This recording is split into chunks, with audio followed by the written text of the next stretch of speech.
എന്താണ് big boss updation? ഞാൻ പോവും. ഹേറ്റേഴ്സ് കൂടാൻ കാരണം ചാന്ത് കുടഞ്ഞൊരു സൂര്യൻ മാനത്ത ഓർമ്മയില്ലേ? ദാസേട്ടൻ കോഴിക്കോട്. ഞാൻ പറഞ്ഞിട്ട് തന്നെയാണ് ലക്ഷ്മി നമുക്ക് ആ ഒരു പെർഫ്യൂം ഉണ്ടാക്കി തന്നത്. ഞാൻ പറഞ്ഞിട്ടാണ് അത് വ്ളോഗ് ചെയ്തത്. അതായത് വീഡിയോ പിടിച്ചത് ഞാൻ ചേട്ടൻ പറയാറുണ്ട് ഇത് എന്റെ ഗേൾഫ്രണ്ട് ആടാ, എന്റെ വാവൂട്ടനാടാ, ഞാൻ കെട്ടാൻ പോകുന്ന കുട്ടിയാടാന്നൊക്കെ പറഞ്ഞേക്കാം.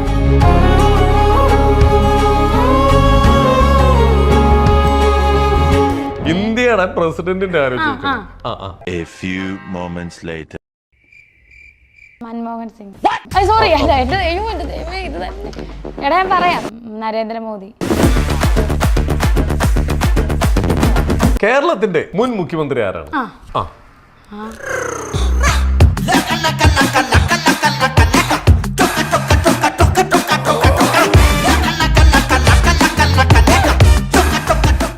ഇനി വേറൊരു കാര്യം, ഇതെല്ലാം മാറ്റിയാട്ടെ, ഇനി ഒരു ഹാപ്പി മൊമെന്റ് പറയട്ടെ. പലരും ശ്രദ്ധിക്കാതെ പോയൊരു കാര്യം പറയട്ടെ. രേണു അഭിനയിച്ച ഒരു ഒരു ഒരു എന്താ പറയുക, സീരീസ് ആയിക്കോട്ടെ, എന്തായിക്കോട്ടെ, രേണു അഭിനയിച്ച ഒരു സംഭവം ആദ്യമായിട്ട് റിലീസ് ചെയ്തത് നമ്മുടെ മെഗാസ്റ്റാർ മമ്മൂക്കാടെ പേജിലാന്നുള്ള കാര്യം അറിയില്ലേ? ഇല്ല. അറിയില്ലേ?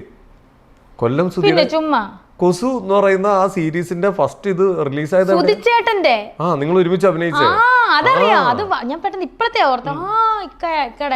മമ്മൂക്കാടെ പേജിലാ അത് ഞാൻ ഇപ്പോഴും സന്തോഷം വന്നത്. സുധിച്ചേട്ടന്റെ കൂടെ ആദ്യമായിട്ട് രേണു അഭിനയിച്ച കറക്റ്റ് ഞാൻ ഓർക്കുന്നു കേട്ടോ. ഇക്ക ഒരുപാട് താങ്ക്സ്, ഞാൻ ഇപ്പോഴും ഓർക്കുന്നത്. മെഗാസ്റ്റാർ മമ്മൂക്കാടെ ഇത് പലർക്കും അറിയില്ല. താങ്ക്സ് പറഞ്ഞു മമ്മൂക്കാക്ക, താങ്ക്സ് പറഞ്ഞു.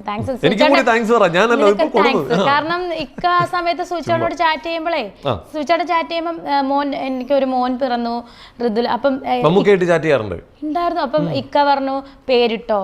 എന്നിട്ട് ലാസ്റ്റ് ബർത്ത്ഡേ ആന്ന് പറഞ്ഞപ്പം ഹാപ്പി ബർത്ത്ഡേ ഋതുൽ. ആ ഒരു വോയിസ് സൂചിച്ചേട്ടൻ അത് കൊണ്ട് നടക്കുമായിരുന്നു, ആ വോയിസ്, ഇക്കയുടെ വോയിസ്. അതുപോലെ ഈദുൽ ഫിത്തറോ എന്തോ ഈ എന്നെ ഈദ് മുബാറക് എന്ന് പറയുന്നൊക്കെ അയച്ചു കൊടുക്കാൻ സൂചിച്ചേട്ടൻ. അതുപോലെ എന്റെ ബർത്ത്ഡേയുടെ അന്ന് തന്നെയാണ് ഇക്കാന്റെ ബർത്ത്ഡേ, സെപ്റ്റംബർ 7.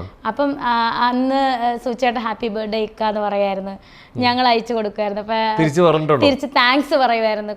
കുറെ നേരം കഴിഞ്ഞിട്ടാണ് വാട്സാപ്പിൽ താങ്ക്സ് സൂചിച്ചേട്ടന്റെ നമ്പറിലോട്ട്. ഭയങ്കര സന്തോഷം ആ സമയത്ത് ഇക്ക മെസ്സേജ് അയക്കുമായിരുന്നു.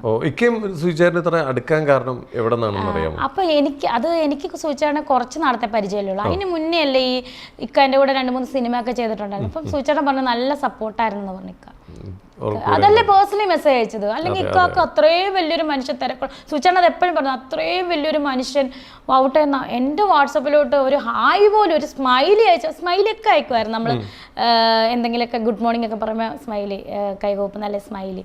അപ്പം ആ ഒരു എന്താ പറയുക, അത്രയും വലിയൊരു മനുഷ്യൻ സൂചിച്ചേണ്ട പോലുള്ളൊരു ആർട്ടിസ്റ്റിന് എന്നോട് പറയുന്നത്, വൗട്ട എന്നെ പോയി ആർട്ടിസ്റ്റിന് ഇങ്ങനെയൊക്കെ അയക്കാന്ന് പറഞ്ഞത് വലിയ കാര്യമാണ് വൗട്ട. അതിനെ അത്രയ്ക്ക് എനിക്ക് അത്രയ്ക്ക് ജീവനെ അത്രയ്ക്ക് ഇഷ്ടമാണെന്ന് പറയാം. ഷജീർ കൊല്ലയിലായിരുന്നു എൻ്റെ ഡയറക്ടർ അന്ന്. ഷജീർ ഞാൻ ഇങ്ങനെ കണ്ടിരുന്നു, അതിന്റെ അപ്ഡേഷൻസ് ഒക്കെ കാണാറുണ്ടായിരുന്നു. 4 വെബ് സീരീസും 4ലും ഉണ്ടായിരുന്നു. സാമ്പത്തികമായിട്ട് ബുദ്ധിമുട്ടുണ്ടായപ്പോൾ കുറെ പലിശയ്ക്ക് കടമെടുത്തു. ആ സമയത്തൊക്കെയാണ് ലോക്ക്ഡൌൺ ടൈമും കടബാധ്യതയും കുറെ പ്രശ്നങ്ങളുണ്ടായിരുന്നു. അതിനുശേഷം ശരിക്കും പറഞ്ഞ ഒരുപാട് ആൾക്കാർ സൂചിച്ചേട്ടൻ പൈസ പറ്റിച്ചു എന്നൊക്കെ പറഞ്ഞ് ഇങ്ങനെ പോവുകയുണ്ടായി. ശരിക്ക് ഒരു ചെക്ക് നിങ്ങളുടെ കയ്യിൽ നിന്ന് മോഷണം പോയിട്ടുണ്ടോ? 1 അല്ല 2 പോയി. 2 ചെക്ക് മോഷണം പോയിട്ടുണ്ട്. സൂചിച്ചേട്ടന്റെ പേരിലുള്ള. അതിൽ ഓൾറെഡി സൈൻ ചെയ്തിട്ടുണ്ടായിരുന്നു. സൂചിച്ചേട്ടൻ അങ്ങനെയൊക്കെ ചെയ്യുമായിരുന്നു. അബദ്ധങ്ങൾ ഇപ്പൊ എന്റെ വായിന്ന് വരുന്ന അബദ്ധം പോലെ സൂചിച്ചേട്ടന് കുറെ സുഹൃത്ത് ആരെയും കണ്ണടച്ച് വിശ്വസിക്കുമായിരുന്നു. സ്ത്രീക്ക് അറിയോന്നറിയില്ല, ആളങ്ങനെ മക്കളെ എന്ന് വിളിച്ചല്ലേ. കാരണം അതൊക്കെ ചെക്കൊക്കെ വെച്ചിട്ട് അങ്ങോട്ടും ഇങ്ങോട്ടൊക്കെ പോകും. അങ്ങനെ ചെക്ക് മോഷണം പോയിട്ടുണ്ട്. ഈ ചെക്ക് പലരും ഉപയോഗിച്ചിട്ടുണ്ട്. ചെക്ക് എടുത്തിട്ട് പോയിട്ടുണ്ട്. എന്നിട്ട് നമ്മൾ പോലും അറിയാതെ പൈസ ഒക്കെ ഇട്ട് കേസൊക്കെ ആയിട്ടുണ്ടായിരുന്നു. പക്ഷെ സൂചന മരിച്ചതോടുകൂടി ആ കേസ്, കാരണം മരിച്ചതോടുകൂടി അതിന് എന്ത് ചെയ്യാനാ? ആ ടൈമിൽ സൂചേട്ടൻ എന്താ പറയാറ് രേണുവിനോട്? ഇങ്ങനെ ഞാൻ പറയും, സൂചേട്ട എന്നോട് ചോദിക്കും വാവട്ടെ ആയതുകൊണ്ടാണ് ഞാൻ ഇങ്ങനെ പിടിച്ചിരിക്കുന്നത്, വേറെ വല്ല പെണ്ണുങ്ങളെ കുറ്റം പറഞ്ഞ് പോയാനടി വാവട്ടെ. ഞാൻ സൂചേട്ടൻ എന്തിനാ വിഷമിക്കുന്നത്, ഞാനുണ്ട് കൂടെ, ഞാനും പോകായിരുന്നു ചേട്ടൻ്റെ കൂടെ ഈ വക്കീലിനെയൊക്കെ കാണാൻ പോകുമായിരുന്നു. സൂചേട്ടൻ ഞാനുണ്ട് കട്ടയ്ക്ക്. നമ്മൾ ആരെ മോഷ്ടിച്ചിട്ടില്ല, കൊലപാതകം ചെയ്തിട്ടില്ല. ഒരുപാട് ആൾക്കാർ ലൈവ് ഒക്കെ വന്നിരുന്നു സൂചേട്ടൻ പറ്റിച്ചു എന്നൊക്കെ പറഞ്ഞിട്ട്. ആ ടൈമിൽ സൂചേട്ടന്റെ അവസ്ഥ എന്തായിരുന്നു? ഞാൻ കൂടെ ഉള്ളതുകൊണ്ട് ആള് പിടിച്ചിരുന്നു. വീട്ടുകാരും ഉണ്ടായിരുന്നു കൂടെ, ഞങ്ങളുടെ വീട്ടുകാരും ആളുടെ വീട്ടുകാരും. കരയൊക്കെ ചെയ്യായിരുന്നു ആൾ എൻ്റെ മുന്നിൽ അങ്ങനെ എന്നെ കരയിക്കണ്ടല്ല, എന്നെ വിഷമിപ്പിക്കണ്ട എന്നുള്ള രീതിയിൽ. എന്നിട്ട് എന്നോട് പറയുന്നത്, വാവട്ടെ എന്ത് വന്നാലും സൂയിസൈഡ് ചെയ്യത്തില്ല നമ്മൾ, അങ്ങനെ പറയായിരുന്നു. തല്ലിക്കൊന്നാലും വാവട്ടെ നമ്മൾ സൂയിസൈഡ് ചെയ്യരുത്, നമ്മൾ ഇങ്ങനെ തന്നെ മുന്നോട്ട്, നമ്മൾ ആർക്കും ഒന്നും ചെയ്തിട്ടില്ല വാവട്ടാ, ഇങ്ങനെ പറയാം, നമുക്ക് ആർക്കും ഒന്നും ചെയ്തിട്ടില്ല വാവട്ടെ, നമ്മൾ മുന്നോട്ട് പോകും, നമ്മൾ സൂചിച്ചേട്ടാ നമ്മൾ ഇങ്ങനെ തന്നെ പോകണം എന്ന് പറഞ്ഞു. പൈസ കൊടുക്കാതെ കുറേ പേര് പറ്റിച്ചിട്ടില്ലേ? വർക്കിനൊക്കെ സൂചിച്ചേട്ടാ ഈ പൈസ പറഞ്ഞ് മേടിക്കത്തില്ലായിരുന്നു. ഞാൻ അറിഞ്ഞിട്ടുള്ളത് സഹപ്രവർത്തകരിൽ നിന്ന് അറിഞ്ഞു. എന്നോട് ഈ കണക്കും കാര്യങ്ങളൊന്നും പറയും, ഞാൻ കുഞ്ഞാന്ന് പറഞ്ഞാൽ ഈ 15 വയസ്സിന് ഡിഫറൻറ്റ് ഉള്ളതുകൊണ്ടായിരിക്കും എന്നോട് ഈ ആധികാരികമായിട്ടൊന്നും പറയില്ല.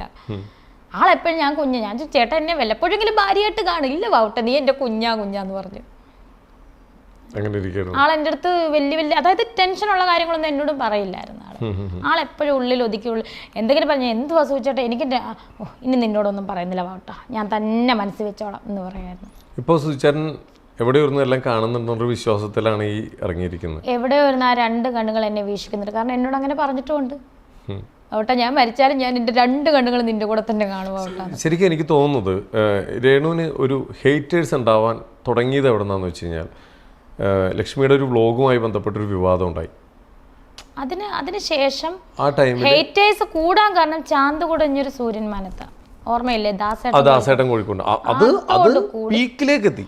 പക്ഷേ അതിന്റെ അപ്പുറം എത്തി. സ്റ്റാർട്ടിങ്ങിൽ ഒരു ഈ സംഭവം വന്നത് ഇപ്പോൾ ലക്ഷ്മിയുടെ ആ ഒരു വ്ളോഗിന്റെ ടൈമിൽ ഭയങ്കരമായിട്ട് പെർഫ്യൂമിന്റെ ഇത് ആക്ട്, കാരണം ഓൾറെഡി അത് ഷൂട്ട് ചെയ്തുകൊണ്ടിരിക്കുകയാണ്, അതൊരു വ്ളോഗിന് വേണ്ടി ഷൂട്ട് ചെയ്യുന്നതായിരിക്കും. പക്ഷെ അതിന് രേണുവും കൂടി സപ്പോർട്ട് ചെയ്തിട്ടാണ് അത് ഷൂട്ട് ചെയ്യുന്നുള്ളതിൻ്റെ ഒരു കാരണത്താലാണ് അത് അത്രയും വിവാദങ്ങൾ തുടങ്ങിയത്. അവിടെ നിന്നായിരുന്നു തുടക്കം, ഓർക്കുന്നുണ്ടോ? ഞാൻ ചോദിക്കട്ടെ, ഞാൻ പറഞ്ഞിട്ട് തന്നെയാണ് അത് ആ ഒരു ചിന്നു ലക്ഷ്മി നമുക്ക് ആ ഒരു പെർഫ്യൂം ഉണ്ടാക്കി തന്നത്. ഞാൻ പറഞ്ഞിട്ടാണ്, ഞാൻ പറഞ്ഞിട്ടാണ് അത് വ്ളോഗ് ചെയ്തതും. അതായത് വീഡിയോ പിടിച്ചത് ഞാൻ കാരണം ഒരുപാട് പേർക്ക് ആഗ്രഹം കാണും ഇതിനെപ്പറ്റി അല്ലേ, അവരുടെ പ്രിയപ്പെട്ടവർ വിട്ടുപൊരിഞ്ഞവരൊക്കെ അവർക്കൊക്കെ ഇതൊക്കെ വലിയ കാര്യം തന്നെയാണ്. അപ്പൊ അങ്ങനെയുള്ളവർക്ക് അറിവാകട്ടെ എന്നോർത്താണ് ഞാനും പറഞ്ഞത്. എനിക്ക് എൻ്റെതായിട്ടുള്ള ശരികളുണ്ട്, എൻ്റെതായിട്ടുള്ള ന്യായങ്ങളും ഉണ്ട്. അത് മറ്റുള്ളവർക്ക് ചിലപ്പോൾ തെറ്റായിട്ട്. പക്ഷെ അന്ന് വന്നിരുന്നതെല്ലാം ഇതൊരു കണ്ടന്റാക്കി, ഇത് യൂട്യൂബിലിട്ട് റവന്യൂ കിട്ടുന്നറിയാം, അതുകൊണ്ട് ഇതൊരു കണ്ടന്റാക്കി സുചേട്ടൻ്റെ ആ ഒരു വിട്ടുപോയ ആൾക്ക് ചിന്നുവിന് അങ്ങനെ റവന്യൂ കിട്ടിയെന്ന് വെച്ചോട്ടെ, കിട്ടിയാൽ പോലും ഞങ്ങൾക്ക് ആ 1 വർഷത്തോളം ആ കുട്ടി എല്ലാ മാസവും ഒരു തുക ഞങ്ങൾക്ക് തരുന്നുണ്ടായിരുന്നു. അതെന്തിനാണ്? ആ കുട്ടിക്ക് ആത്മാർത്ഥ സ്നേഹമുള്ളത് കൊണ്ടല്ലേ. അതായത് സ്റ്റാർ മാജിക് ഉള്ളിടത്തോളം കാലം നമുക്കത് തന്നുകൊണ്ടിരുന്നു. Star magic നിർത്തിപ്പോയി. അപ്പം നമുക്ക് സ്വന്തം കാലം എനിക്ക് നിൽക്കാറുമായല്ലോ. ആ 1 വർഷത്തോളം ആ കുട്ടി ആ പൈസ ആ റവന്യൂന്ന് തന്നെയല്ലേ ആ കുട്ടി തരുന്നത്, അല്ലെങ്കിൽ ആ സ്റ്റാർ മാജിക്കിന് തന്നെയല്ലേ ആ കുട്ടി തരുന്നത്. മനസ്സിലായോ? എല്ലാ മാസവും തരുന്നുണ്ടായിരുന്നു. ശരിക്കും പറഞ്ഞാൽ അപ്പോൾ ഇത് എന്തൊക്കെ കണ്ടന്റ് പുറത്തു പോന്നാലും അതിൽ നിന്ന് കിട്ടുന്ന റവന്യൂ ഒരു ഷെയർ എന്തായാലും നിങ്ങളെ കൂടി നോക്കുന്നുണ്ടായിരുന്നു. ഞങ്ങളെ 1 വർഷത്തോളം സുധിച്ചേട്ടൻ മരിച്ച് ആ 1 വർഷത്തോളം ചിന്നു നല്ല രീതിയിൽ ഹെൽപ്പ് ചെയ്തായിരുന്നു എല്ലാ മാസവും. ഞാൻ ചോദിക്കും എന്തിനാ ചിന്നു? ഇല്ല, ഇത് എൻ്റെ ഒരു ഇതാണ്, സ്റ്റാർ മാജിക് ഉള്ളിടത്തോളം കാലം ഞാൻ ഇങ്ങനെ തരും. അത് ആ കുട്ടിയുടെ മനസ്സ്. ആ 1 വർഷത്തോളം എനിക്ക് വേറെ ടെൻഷനൊന്നും ഇല്ലായിരുന്നു. ഇപ്പം അത് കഴിഞ്ഞിട്ടാണ് ഈ അഭിനയത്തിലോട്ട് ഞാൻ വരുന്നതും കാര്യങ്ങളും. അപ്പം ഇപ്പം സ്വന്തം കാലം നിൽക്കാറായി ചെറുതായിട്ട്. ഞാനിപ്പോൾ പറഞ്ഞ എൻ്റെ ബാലൻസ് കണ്ടല്ലോ, സ്വന്തം കാലം നിന്ന ബാലൻസ്. തീർച്ചയായിട്ടും. മറ്റേ ദാസേട്ടൻ കോഴിക്കോട് പുള്ളിയായിട്ടുള്ള ഇതിന് ശേഷമുണ്ടായ വിവാദങ്ങൾ, ഇത് വൻ വിവാദമായിരുന്നു. കുറച്ച് നാളത്തേക്ക് സോഷ്യൽ മീഡിയയിൽ പിന്നെ അനുഭവിച്ച ആളാണ് എൻ്റെ മുമ്പിലിരിക്കുന്നത്. ദാസേട്ടൻ കോഴിക്കോടിനെ കുറിച്ച് പറഞ്ഞേ, ആ ഒരു മനുഷ്യനെ കുറിച്ച് എന്താ പറയാനുള്ളത്? ഒരു ചേട്ടൻ്റെ സ്ഥാനമാണ് ആള് പാവം. നമ്മളെന്താ പറയുക, സത്യം പറഞ്ഞാൽ അങ്ങനെ ഒരു റീൽ ഇറങ്ങിയതോടുകൂടി ആൾ പറയുന്ന സത്യമാണ്. ഞാൻ വെറും വീഡിയോ അതായത് വീട്ടിലിരുന്നുകൊണ്ട് റീൽ ചെയ്തുകൊണ്ടിരുന്ന ഞാൻ ഒരു പ്രൊഫഷണൽ റീലിലേക്ക് എത്തിച്ചത് ദാസേട്ടൻ കോഴിക്കോടാണ്. ഒരു റീമേക്ക് വീഡിയോ. അത് പക്ഷെ എത്ര വൈറലാകുമെന്നോ വിവാദമാകുന്നോ ഒന്നും അറിഞ്ഞുകൊണ്ട് ചെയ്തില്ല, ചെറിയ രീതിയിൽ എന്തെങ്കിലും. പക്ഷെ അതോടുകൂടി പിടിച്ച് കയറുമായിരുന്നു എന്തൊക്കെയോ പടപടാന്ന. പിന്നെ അപവാദങ്ങളായി, പിന്നെ അതിനകത്ത് വന്ന വൾഗർ രീതിയിലുള്ള കമൻസ് കാര്യങ്ങളൊക്കെ ഇഷ്ടം പോലെ പോയി ഇങ്ങനെ വന്നു. അതോടുകൂടി വൾഗർ ഭയങ്കരമായിട്ട് കേട്ടുകൊണ്ടിരുന്നു. അത് ചെയ്യുമ്പോൾ രേണുവിന് അറിയായിരുന്നു ഇത് ചിലപ്പോൾ എനിക്ക് പബ്ലിക്കിൻ്റെ നിന്ന് കിട്ടാൻ സാധ്യതയുണ്ട് എന്നൊരു തോന്നലുണ്ടായിരുന്നു? എന്ന് തോന്നില്ല, എന്തൊക്കെയോ പ്രശ്നം അത്ര ഇത്. കാരണം അന്നേരം ഞാനൊരു തിയേറ്റർ ആർട്ടിസ്റ്റാണ്. ഞാൻ പഠിച്ചിട്ടുണ്ടോ ആക്ടിങ്? അങ്ങനല്ല, തിയേറ്റർ ഞാനൊരു പ്രൊഫഷണൽ നാടക ആർട്ടിസ്റ്റാണ്. കൊച്ചിൻ സംഗമിത്ര എന്ന് കേട്ടിട്ടുണ്ടോ? കൊച്ചിൻ സംഗമിത്രയുടെ 50ാമത്തെ വർഷത്തെ നാടകം ഇരട്ട നഗരത്തിൽ ഞാൻ അഭിനയിച്ചുകൊണ്ടിരിക്കുകയാണ് ഇപ്പം. സ്റ്റേജ് കഴിഞ്ഞുകൊണ്ടിരിക്കുകയാണ്. ഈ ഒരു വർഷം, ഈ കഴിഞ്ഞ വർഷത്തെ നാടകത്തിൽ ഈ ഒരു മെയ് കൊണ്ടാണ് എൻ്റെ എഗ്രിമെന്റ് കഴിഞ്ഞത്. ഞാനൊരു നാടക ആർട്ടിസ്റ്റാണ്. കൊച്ചിൻ സംഗമിത്രയിലെ സതീഷ് സംഗമിത്ര സാറാണ് എന്നെ വിളിച്ചതും. ഞാനതിൽ 19 സ്റ്റേജോളം കഴിഞ്ഞിട്ടിരിക്കുന്ന വ്യക്തിയാണ്. ഒരു തിയേറ്റർ ആർട്ടിസ്റ്റാണ്. ഈ രജിത് സാറായിട്ടുള്ള കണക്ഷൻ എന്താ? ഓക്കെ, സാറുമായിട്ട് ഞാൻ നേരിട്ട് കാണുന്നതും സംസാരിക്കുന്നതും ഒക്കെ ഈ ചേഞ്ച് എന്ന് പറയുന്ന മൂവിയുടെ ലൊക്കേഷനിലാണ് ആദ്യമായിട്ട് ഒരുപാട് സംസാരിക്കുന്നത്. അതിന് മുന്നേ ഞാൻ നാടകത്തിൽ ചെയ്തുകൊണ്ടിരിക്കുമ്പം ആലുവ ടാസ് എന്ന് പറയുന്നൊരു സ്ഥലമുണ്ട്. ടാസ് ഓഡിറ്റോറിയം ഉണ്ട്. അവിടെ ഈ നാടകമൊക്കെ കളിക്കും. അപ്പം ഞങ്ങൾ നാടകം റിഹേഴ്സൽ ടൈമിൽ ഞാൻ ഒരു പ്രാവശ്യം എൻ്റെ കൂടെ അഭിനയിക്കുന്ന സാവിത്രി എന്ന് പറഞ്ഞ ചേച്ചിയായിട്ട് ഞാൻ ഷോപ്പിലോട്ട് ഇങ്ങനെ പോയപ്പം ഒരാളിങ്ങനെ വണ്ടിയിൽ വരുന്നു അമ്പലത്തിൽ. അപ്പം നല്ല പരിചയമുള്ള രജിത് സാർ. അപ്പം പണ്ടത്തെ രജിത് സാർ അല്ലല്ലോ ഇപ്പം, ആളൊത്തിരി മാറിയല്ലോ. നല്ല പരിചയമുണ്ടല്ലോ, ഇത് തന്നെയാണോ എന്ന് ഞാൻ ഇങ്ങനെ സൂക്ഷിച്ചു. പുള്ളി ഇങ്ങനെ നോക്കി, സൂക്ഷിച്ച് നോക്കി, ഞാനും നോക്കി, പുള്ളി നോക്കി. പുള്ളിക്കറിയാം സൂചാറിന്റെ വൈഫാണെന്ന്. സൂചാറിനുമായിട്ട് കോൺടാക്ട് ഉണ്ടായിരുന്നു സ്റ്റാർ മാജിക്കിൽ. അവരൊരുമിച്ച് ഭയങ്കര കൂട്ടായിരുന്നു. അവര് സൂചാറിനും വന്ന് പറയായിരുന്നു. സൂചാറിന് അപ്പൊ എനിക്കറിയില്ലല്ലോ, സൂചാറിന് വന്ന് രജിത്തേട്ടന്റെ കാര്യമൊക്കെ പറയായിരുന്നു. അപ്പൊ ഞാൻ ചോദിച്ചു, രജിത്തേട്ടനല്ലേ? അപ്പൊ എന്നോട് നോക്കി ഞാൻ പറഞ്ഞു സൂചാറിന്റെ വൈഫ് ആണോ മക്കളെ? ആ ശരി ശരി ഓക്കെ. അപ്പൊ ഞാൻ സാറെന്ന് വിളിച്ചപ്പോൾ എന്നോട് ആർട്ടിസ്റ്റാന്ന് പറഞ്ഞപ്പോൾ എന്നോട് പറഞ്ഞു ആർട്ടിസ്റ്റ് അല്ലേ കുട്ടി, സാറെന്ന് വിളിക്കേണ്ട ചേട്ടാന്ന് വിളിച്ചാൽ മതി എന്ന്. എന്നെ സാധാരണ അല്ലാത്തൊരു സാറെന്ന് വിളിച്ചോട്ടെ, ആർട്ടിസ്റ്റുകൾ അല്ലാത്തൊരു സാർ എന്നോട് അങ്ങനെ പറഞ്ഞത്. ആർട്ടിസ്റ്റുകളല്ലേ, ഇത് ആർട്ടിസ്റ്റ് അല്ലേ? ഞാനിപ്പോൾ സംഗമിത്രയിലെ ആർട്ടിസ്റ്റാന്ന് പറഞ്ഞു. അപ്പം സന്തോഷം, വളരെ സന്തോഷം. അങ്ങനെ ഒന്ന് പരിചയപ്പെട്ടു. അത് കഴിഞ്ഞ് ഞാൻ ഇടയ്ക്ക് വല്ലപ്പോഴും ഒക്കെ മെസ്സേജ് അയക്കുമായിരുന്നു. അത് കഴിഞ്ഞ് ചേഞ്ചിൽ വന്നപ്പോഴാണ്, ചേഞ്ച് എന്ന് പറഞ്ഞ സിനിമയിൽ വന്നപ്പോഴാണ്, അതിൻ്റെ പൂജയുടെ സമയത്താണ് ഞാനും ദാസേട്ടൻ കോഴിക്കോട് ഉണ്ടായിരുന്നു അതിനകത്ത്. അപ്പോഴാണ് ഈ രജിത്തേട്ടനെ കാണുന്നതും കൂടുതൽ സംസാരിക്കുന്നത്. അതിനുശേഷം ദയാവധം എന്ന് പറയുന്നൊരു മൂവിയിൽ ഞാൻ ചെയ്തുകൊണ്ടിരിക്കുകയാണ്. ജിൻഡോ ആണ് അതിൻ്റെ മെയിൻ ക്യാരക്ടർ. ഞാൻ നല്ലൊരു ക്യാരക്ടറാണ്. നമ്മുടെ അല്ല അല്ലല്ല, ഞാനൊരു ക്യാരക്ടർ വേഷം ചെയ്യുന്നു. നമ്മൾ നായികയാകാനുള്ള ആളൊന്നും ഇല്ലടേ. അങ്ങനെയല്ല, നമ്മളൊരു ക്യാരക്ടർ വേഷം ചെയ്യുന്നു. അപ്പം നന്ദകിഷോർ സാർ, അതൊരു വെറൈറ്റി കഥയാണ്. നന്ദകിഷോർ സാറിനെ അറിയത്തില്ലേ? ഏതാ നമ്മുടെ പണ്ടത്തെ കസ്തൂരിമാനത്തെ അച്ഛൻ, മുറ്റത്തെത്തും വെള്ളം മഴ വെള്ളം, അച്ഛനെ അങ്ങനെ പറഞ്ഞാലേ അറിയത്തുള്ളൂ.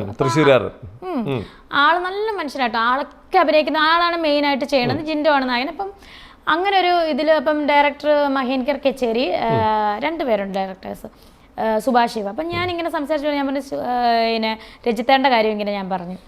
അപ്പം രജിത്തേട്ടൻ തന്നെ സമ്മതിക്കുന്നുണ്ട്, രേണുസുതിയാണ് എനിക്ക് ഈ സിനിമയിലേക്ക് അവസരം മേടിച്ചു തന്നത്, ചേട്ടനും സമ്മതിക്കുന്നുണ്ട്. അപ്പം ഞാൻ പറഞ്ഞപ്പോൾ രജിത്തേട്ടന് നല്ലൊരു ക്യാരക്ടർ കിട്ടി അതിനകത്ത്. അങ്ങനെയാണ് കൂടുതൽ സംസാരിക്കുകയും. ഒരു ദിവസം അമ്പലത്തിലൊക്കെ ഒരുമിച്ച് പോയി, രജിത്തേട്ടൻ തൊഴുതു, ഞാൻ വെളിയിൽ നിന്ന്, ഞാൻ അകത്ത് കയറിയില്ല, വെളിയിൽ നിന്നു. അപ്പോൾ ഒരു ഫോട്ടോ ഞങ്ങൾ എടുത്തു, സെൽഫി, അതും വിവാദമായി, ഭയങ്കര കമന്റ്സ് ഒക്കെ ആയിരുന്നു. അങ്ങനെ കൂട്ടായതാണ് രജിത്തേട്ടൻ. അല്ലാതെ ഞാൻ ഓവറായിട്ട് കോളിങ് ചെയ്യാനോ അങ്ങനത്തെ ഒരു കൂട്ടല്ല, കാണുമ്പോൾ ഉള്ള കൂട്ട്. അതിപ്പം രജിത്തേട്ടനോടൊന്നല്ല, ജിൻഡോ ആയിട്ടും ഫ്രണ്ട്ഷിപ്പാണ്, പ്രതീക്ഷുമായിട്ട് നല്ല കൂട്ടാണ്, ദാസേട്ടനുമായിട്ട് കൂട്ടാണ്. അതൊക്കെ വല്ലപ്പോഴും ആവശ്യങ്ങൾ, എന്തെങ്കിലും ആവശ്യമുണ്ടെങ്കിൽ സംസാരിക്കുന്നുണ്ട്, കാണുമ്പോൾ സംസാരിക്കാം. അന്ന് ശരിക്കും വണ്ടിയിലിരിക്കുമ്പോൾ ഒരു സ്ത്രീയുടെ മടിയിലിരിക്കുന്നു, രജിത്തേട്ടൻ സീറ്റ് ബെൽറ്റ് ഇട്ടിരുന്നു. ഇതൊക്കെയായിരുന്നു അന്നത്തെ വിവാദമായ വീഡിയോസ്. അതിനോടൊക്കെ എങ്ങനെ പ്രതികരിക്കുന്നത്? അതൊക്കെ ഒരു സിറ്റുവേഷൻസ് ആണ്. സത്യം പറഞ്ഞാൽ എനിക്ക് അന്ന് നമുക്ക് വണ്ടിയില്ലല്ലോ. അപ്പം രജിത്തേട്ടൻ കാറിൽ നമ്മൾ ആ പ്രമോഷന്റെ ഭാഗമായിട്ട് വന്നതാണ്, ഒരു ഫാഷൻ ഷോയിൽ ദയാവധത്തിന്റെ പ്രമോഷന്റെ ഭാഗമായിട്ട് വന്നതാണ്. അപ്പൊ ഈ ചേച്ചിക്കും ചേച്ചിയുടെ ഹസ്ബൻഡ് പുറകിരിപ്പുണ്ട്. പിന്നെ ഞങ്ങൾ ആ താമസിക്കുന്ന വീട്ടിലെ ഒരു സൂനമ്മ എന്ന് പറയുന്ന അമ്മയുണ്ട്, അമ്മയും പുറകിലുണ്ട്, ഞാനും. അപ്പം ഇടയില്ല, രജിത്തേട്ടൻ്റെ കുറെ സാധനങ്ങളൊക്കെ ഈ കാറിനകത്താണ് വെച്ചേക്കുന്നത്. ഒരു വീട് പോലെയാണ് ഈ കാർ.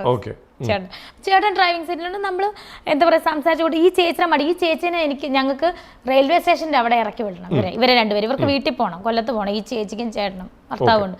അപ്പോൾ ആ ഒരു സിറ്റുവേഷനിലാണ്, വേറെ വണ്ടികളൊന്നും ഇല്ലാത്തതുകൊണ്ടാണ് അങ്ങനെ ഇരുന്നത്. അതിനകത്ത് എനിക്ക് അത് ഒരു പ്രത്യേകതയായിട്ടൊന്നും എനിക്ക് തോന്നുന്നില്ല, ഒരു വെറൈറ്റി ആയിട്ടൊന്നും എനിക്ക് തോന്നിയില്ല. ഒരു കാര്യം ചോദിക്കട്ടെ, എന്താ ഇതെന്താണ് മേത്തൊരു മറ്റേ കീച്ചെയിനോ ഏലസോ എന്തത്? ഇതോ കവറിൽ പൊതിഞ്ഞിട്ടേക്കണ ഇത് എന്തുന്നത്? കൂടോത്രോ?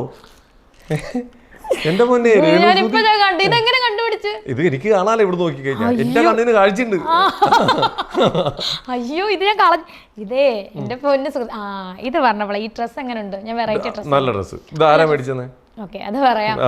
ഇത് ഞാൻ കഴിഞ്ഞ ദിവസം ഈ ഷൂട്ടെല്ലാം കഴിഞ്ഞ് ക്ഷീണിച്ചിങ്ങനെ വരുവാണേ. എനിക്ക് കുറെ ബാഗൊക്കെ ആയിട്ട്, എനിക്ക് ഒന്നാമത് ഇച്ചിരി വല്ലേ ഉള്ളൂ. ഞാൻ വലിയൊരു ബാഗ്, 2 കയ്യിൽ വേറൊരു ബാഗ് എല്ലാം തൂക്കിക്കൊണ്ടല്ലേ വരും. കാരണം എനിക്ക് ഒരു ദിവസം ഷൂട്ടാണ്, ഒരാഴ്ചത്തെ ഷൂട്ട് ഇങ്ങനെ മാറി മാറി വരും. അപ്പൊ അതിലുള്ള എല്ലാ ഡ്രസ്സ് നമ്മളെല്ലാം കൊണ്ടുപോകേണ്ടത്, നമുക്ക് വേറെ ഡ്രസ്സൊന്നും കിട്ടൂലല്ലോ. നമ്മൾ നമ്മുടെ ഡ്രസ്സ് വേണം കൊണ്ടുപോകാൻ. ഞാൻ പറഞ്ഞില്ലേ, എൻ്റെ അനിയത്തിമാരുടെ ഡ്രസ്സ്, കൂട്ടുകാരുടെ ഡ്രസ്സാണ് ഞാൻ ഈ ഇടുന്നത്. ഇതെല്ലാം കൊണ്ടുവന്ന് എൻ്റെ ഒരു ഫ്രണ്ട് ഇവിടെ എറണാകുളത്തുള്ള കരീഷ്മ എന്ന അവളുടെ പേര്. ആളിത് കണ്ടിട്ട് എന്നെ കണ്ടിട്ട് ഭയങ്കര വിഷമം. ഇടി നീ വല്ലതും കഴിച്ചോ? അവൾ എന്നെ കൊണ്ടുപോയി ഫുഡ് മേടിച്ചു. നമുക്ക് ഭയങ്കര വിഷമം. കാരണം ഇങ്ങനെ മുഷിഞ്ഞൊരു ഡ്രസ്സ്, കാരണം ഞാൻ ഷൂട്ടൊക്കെ കഴിഞ്ഞ് അവൾക്ക് സങ്കടം വന്നിട്ട് ഞാൻ പറഞ്ഞു വേണ്ടടി വേണ്ട, എനിക്ക് ഒരു 300 രൂപയുടെ കൂടുതൽ ഡ്രസ്സ് മേടിച്ചാൽ എനിക്ക് ടെൻഷനാണ്, വേണ്ട വേണ്ട. അവൾ പറഞ്ഞു എന്തുവാടി ഇത് നല്ല വിലയുടെ ഡ്രസ്സ്, ട്രെൻഡ്സിൽ നിന്ന് അങ്ങനെ മേടിച്ചത്, ഇതിനെന്തോ 1000 2000 സംതിങ്, ഇതിനും അങ്ങനെ തന്നെ. നിങ്ങൾക്കറിയാം എനിക്ക് ഈ ഡ്രസ്സിൻ്റെ വിലയൊന്നും എനിക്കറിയില്ല. ഒക്കെ മേടിച്ചു വന്ന് എനിക്ക് ഭയങ്കര, കാരണം നമ്മളെ സ്നേഹിക്കുന്ന ഇത്രയും നല്ല ആൾക്കാരൊക്കെ ഉണ്ടെന്ന് പറയുമ്പോൾ എനിക്ക് ഭയങ്കര എൻ്റെ കണ്ണ് നിറഞ്ഞു. അവൾ എന്നെ വിളിച്ചോണ്ട് പോയി ഫുഡൊക്കെ തരുക, ഫുഡ് മേടിച്ചു തന്ന്. അവള് കരീഷ്മ എന്നാ പേര്. ഒരുപാട് താങ്ക്സ് കരീഷ്മ. അവള് പറഞ്ഞ താങ്ക്സ് ഒന്നും എനിക്ക് വേണ്ട, കാരണം അവളെ സ്നേഹിക്കുന്നുണ്ട്, നമ്മളെയൊക്കെ സ്നേഹിക്കുന്നുണ്ട്, നമ്മളെ ഇപ്പോൾ എത്രയോ നല്ല ആൾക്കാർ സ്നേഹിക്കുന്നുണ്ട്. അല്ല ഞാൻ ചോദിച്ചതല്ല, അതിന്റെ ഒപ്പം കിട്ടിയാണോ ഈ ഏലസ്? ഏലസ് അല്ല ഇത് ഈ സാധനത്തെ എനിക്ക് തോന്നുന്നു ഈ ബട്ടൺസ് കണ്ടോ, ഈ ബട്ടൺസ് പൊട്ടി പോകുമ്പോ ഇന്നാണ് ഞാൻ ആദ്യമായിട്ട് ഇടുന്ന ഈ ഡ്രസ്സ്. അത് പൊട്ടിച്ചു നോക്ക്, അത് ഇതിന് തൂക്കിട്ടുണ്ടോ ഇറങ്ങണേ? ഇപ്പൊ പൊട്ടിക്കല്ലേ എന്റെ ദൈവമേ, അതും കൂടി ഞാനും കൂടി ഇറങ്ങിപ്പോയി. രേണുസുധിയുടെ ഉടുപ്പില് ബട്ടൺസ് വലിച്ചു പൊട്ടിച്ച അവതാരകൻ എന്നൊക്കെ എന്റെ അമ്മോ. മറ്റേ നമ്മുടെ ആ എന്താ എലസല്ല ആ ബട്ടൺസ് ആ സംഭവം ഒന്ന് കാണിച്ച്, നല്ല രസമുണ്ട്, കവറിലാക്കി പൊതിഞ്ഞു വെച്ചേക്കുന്നത്. ഇന്നല്ലേ ഇട്ടത്, ഇതിട്ടോണ്ട് പുറത്ത് റോട്ടി കൂടെ ഒക്കെ വന്നായിരുന്നു. സ്റ്റുഡിയോയിൽ വന്നിട്ടാണ് കേട്ടെ. ഓക്കെ ഭാഗ്യം. ഇതിട്ടോണ്ട് പുറത്തേക്കൊക്കെ കയറുമ്പോൾ അത് ഊരി വെച്ചേക്കട്ടെ. ഫ്ലൈറ്റിൽ കയറിയായിരുന്നു എപ്പോഴെങ്കിലും? പണ്ട് പഠിച്ചോണ്ട് ഏവിയേഷൻ പഠിച്ചപ്പോൾ കയറിയിട്ടുണ്ട്. ഏവിയേഷൻ പഠിച്ചിട്ടുണ്ട്. ഏവിയേഷൻ പഠിച്ചിട്ട് പിന്നെ എന്താ മുമ്പോട്ട് വാങ്ങേ? അന്നേരല്ലേ സൂചേട്ടൻ വന്ന് അപ്പോഴത്തേക്കും പ്രേമം എയർടെല്ലിൽ വർക്ക് ചെയ്തിട്ടുണ്ടല്ലേ? അത് എപ്പോഴായിരുന്നു? എയർടെല്ലൊക്കെ സൂചേട്ടൻ വരുന്നതിനൊക്കെ മുന്നേ എയർടെല്ലിലും ഐഡിയയിലും വർക്ക് ചെയ്തു. നമസ്കാരം ഐഡിയ, താങ്കളുടെ സഹായത്തിനായി ഞാൻ രേഷ്മ. പറഞ്ഞോളൂ സർ. ഓക്കെ സർ, പറഞ്ഞെല്ലാം ക്ലിയർ ആയില്ലേ? ഓക്കെ സർ, ഐഡിയയിലേക്ക് വിളിച്ചതിന് നന്ദി, ശുഭദിനം. ഇങ്ങനെയാണോ പറയുന്നത്? ഇത് അതിന്റെ കസ്റ്റമർ കെയറില്ലേ? ഓ ഓക്കെ. കൂടെ അന്ന് ആരോ ഒരു സെലിബ്രിറ്റി ആരോ എയർടെല്ലായിരുന്നു. എയർടെൽ ആരായിരുന്നു അന്ന്? സെലിബ്രിറ്റി അല്ലായിരുന്നു അവള്. ആരായിരുന്നു അന്ന് കൂടെ? ഹനാൻ, ബിഗ് ബോസ് താരം. നമ്മുടെ ഹനാനായിരുന്നു എന്റെ ഫ്രണ്ട്. അന്ന് ഇപ്പോഴും ഹനാനായിട്ട് എങ്ങനെ കോണ്ടാക്ട് ഉണ്ടോ? ഇപ്പം കോണ്ടാക്ട് ഞാൻ പറഞ്ഞില്ല, ഞാൻ ഒരു കാണുമ്പോൾ ഉള്ള ഫ്രണ്ട്ഷിപ്പ് തന്നെ അത്. കാരണം ഞാൻ അവരെ ആരെയും അല്ല എന്നെയും വിളിച്ചാരും അങ്ങനെ ഫോണിൽ കൂടെ എനിക്ക് അധികം ഫ്രണ്ട്ഷിപ്പ് ഇല്ല, സത്യമായിട്ടും ഇല്ല. ഒന്നാമത്തെ കാര്യം 100 കൂട്ടം ചിന്തകളും ഭാരങ്ങളും ഒരുപാട് ടെൻഷനും അനുഭവിച്ച് നടക്കുന്ന ഒരു വ്യക്തിയാണ് ഞാൻ. ഇത്ര അധികം ചിന്തകൾ എനിക്ക് മനസ്സിലാവുള്ള എന്തിനെ കുറിച്ചായിരുന്നു? ഫാമിലി ഓക്കെ, അല്ലാണ്ട് ഇതിനെ കുറിച്ച് ഈ ചിന്തകൾ ഈ പുറമേ നിന്നുള്ള ഈ ബ്ലാ ബ്ലാ ബ്ലാ ഒന്നും ബാധിക്കുന്നില്ലെങ്കിൽ പോലും അത് ചിന്തയിൽ വരാറുണ്ട്. അതൊക്കെ ചിന്തിച്ചാണ് നടക്കുന്നത്. അങ്ങനെയല്ല, എനിക്ക് പൊതുവെ അങ്ങനെ ഫോൺ ഞാൻ കോള് ചെയ്യാതെ എനിക്ക് എന്നെ അറിയാവുന്നവർക്ക് എല്ലാവർക്കും അറിയാം, ഒരു 5 മിനിറ്റ് കൂടുതൽ ഞാൻ സംസാരിക്കൂല. അത് എൻ്റെ 10 വർഷം മുന്നുള്ള ഫ്രണ്ട്സ് ആണെങ്കിൽ ഞാനൊരു ഡയറക്ടറാണ്. രേണു ഒരു കഥ പറയാട്ടെന്ന് പറഞ്ഞ് വിളിച്ച് 5 മിനിറ്റ് കഴിയുമ്പോൾ പറയോ മതി നിർത്തൂ, 5 മിനിറ്റിൽ കൂടുതൽ സംസാരിക്കുള്ളൂ. ഞാൻ വർക്കിന്റെ കാര്യത്തിന് മാത്രമേ ഫോൺ എടുക്കാറുള്ളൂ, സംസാരിക്കാറുള്ളൂ. ചില സ്ഥലങ്ങളിൽ നമ്മൾ വിട്ടുവീഴ്ചകളൊക്കെ ചെയ്യണമല്ലോ. അതെ, അതല്ലേ മനുഷ്യര്. അതെ. ഇനി ഒരു കാര്യം ചോദിക്കട്ടെ, നമ്മുടെ മോൻ കിച്ചു ആയിട്ട് എന്തെങ്കിലും വിഷയമുണ്ടോ? എന്തിന്? അവൻ എൻ്റെ മോനല്ലേ, അവനുമായിട്ട് എന്ത് വിഷയം? ഞങ്ങൾ തമ്മിൽ നല്ല ബോണ്ടാണ്, നല്ല രീതിയിൽ പോകുന്ന അമ്മ മകൻ. കാരണം എനിക്ക് സുചേട്ടൻ്റെ ആ ഒരു നിങ്ങൾ സംസാരിച്ചുകൊണ്ടിരിക്കുന്ന ടൈമിൽ ഒരാഴ്ച കാലഘട്ടം, ഒരാഴ്ചയോളം ഞങ്ങൾ ഒരുമിച്ചുണ്ടായിട്ടുണ്ട്. ഞാൻ സുചേട്ടനായിട്ട് ഒരു വർക്കുമായി ബന്ധപ്പെട്ട് ഒരുമിച്ചുണ്ടായിട്ടുണ്ട്. അപ്പോൾ അടുത്തടുത്ത റൂമിലായിരുന്നു അവര്. അന്ന് ശ്വാസിൽ ഏതൊരു ഞങ്ങൾ വേറൊരു വർക്കിന്റെ ഭാഗമായിട്ട് ഇവിടെ എഴുത്തും കാര്യങ്ങളും നടക്കുന്നു. അപ്പോൾ ഞങ്ങൾ ഇടയ്ക്കിടയ്ക്ക് കാണാറുണ്ട്. അന്ന് കിച്ചു കൂടെയുണ്ട്. കിച്ചുവിന് 13 വയസ്സാണ്. അന്ന് രേണു വിളിച്ചു തുടങ്ങിയത്. അന്നാണ് സൂചേട്ടനെ വിളിച്ചു തുടങ്ങിയത്. സൂചേട്ടന്റെ ലൈഫിലോട്ട് വരുന്നത് സൂചേട്ടനെ ആദ്യമായിട്ട് കോണ്ടാക്ട് ചെയ്യുന്നത്. സൂചേട്ടൻ പറയാറുണ്ട്, ഇത് എന്റെ ഗേൾഫ്രണ്ടാടാ, എന്റെ വാവൂട്ടനാടാ, ഞാൻ കെട്ടാൻ പോകുന്ന കുട്ടിയാടാന്നൊക്കെ പറഞ്ഞേക്കാം. അന്ന് എനിക്കൊന്ന് കിച്ചുവിന് 13 വയസ്സേ കണ്ടുള്ളൂ. അന്ന് തൊട്ട് കിച്ചുവിനെ കുറച്ച് കാലങ്ങളായിട്ട് എനിക്കറിയാം ഭയങ്കര ഇഷ്ടമായിരുന്നു. കിച്ചു ഭയങ്കര സ്നേഹത്തോടെ അമ്മ എന്ന് പറഞ്ഞ് സംസാരിക്കും. ആദ്യം അവനാണ് എന്നെ വിളിച്ചത്. ആ കുട്ടീനെ എനിക്ക് എന്താ പറയാ, ആ ഒരു അമ്മ എന്ന് വിളിക്കുന്ന, അമ്മ എന്ന് പറയുന്ന ഒരു സത്യമുണ്ട്. എന്നെ അന്ന് എന്റെ ഋതപ്പൻ വിളിക്കുന്നതിനേക്കാൾ എന്റെ കിച്ചുവാണ് എന്നെ അമ്മ എന്ന് വിളിച്ചത് ആദ്യം. അതൊരിക്കലും എന്താ പറയാ. നമുക്കൊന്ന് വെറുതെ കിച്ചുവിനെ വിളിച്ചിട്ട്, ഇപ്പൊ എല്ലാവരുടെയും ഒരു സംശയം ഉണ്ടല്ലോ കിച്ചു ആയിട്ട്, ഇപ്പൊ നമുക്ക് അൺഎക്സ്പെക്ടഡ് ആയിട്ട് നമുക്കൊരു കോൾ ചെയ്യാം.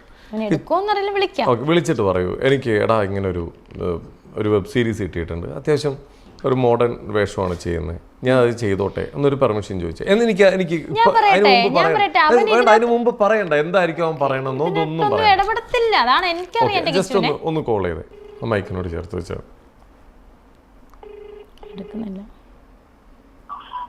കിച്ചു കിച്ചു അമ്മയാടാ. എവിടാ പന്ന? ആണോ? എടാ എനിക്കൊരു കാര്യം ചോദിക്കാനായിരുന്നു. എടാ എനിക്കൊരു വെബ് സീരീസ് കിട്ടി, അതിനകത്ത് കുറച്ച് നല്ല അടിപൊളി മോഡേൺ ഡ്രസ്സൊക്കെ ഇടുന്നത്, കുഴപ്പമുണ്ടോ നിനക്ക്?